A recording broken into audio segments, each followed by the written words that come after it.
வணக்கம் நண்பர்களே. ஒரு இரவு நேரம் பசியால் தவித்த ஒரு சிறிய எலி தன் பசியை போக்கவே ஒரு கடைக்குள் நுழைந்தது. அதன் ஒரே இலக்கு சாப்பிட்டுவிட்டு பாதுகாப்பாக வெளியேற வேண்டும் என்பதுதான். ஆனால் கடைக்குள் நுழைந்ததும் அங்கே இருந்த உணவுகளை பார்த்த அந்த எலி தன் உண்மையான நிலையை மறந்து உணவை மட்டும் பார்த்தது. சிறிதளவு சாப்பிட்டிருந்தால் வந்த வழியாகவே எளிதாக வெளியேறியிருக்கும். ஆனால் பேராசையால் அளவுக்கு அதிகமாக சாப்பிட்டது. மீண்டும் மீண்டும் சாப்பிடுவதை நிறுத்தவே இல்லை.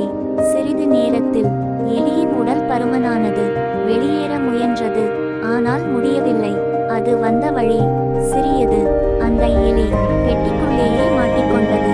அப்போதுதான் அதற்கு புரிந்தது, நாம் செய்த தவறு பசியினால் அல்ல, பேராசையினால்.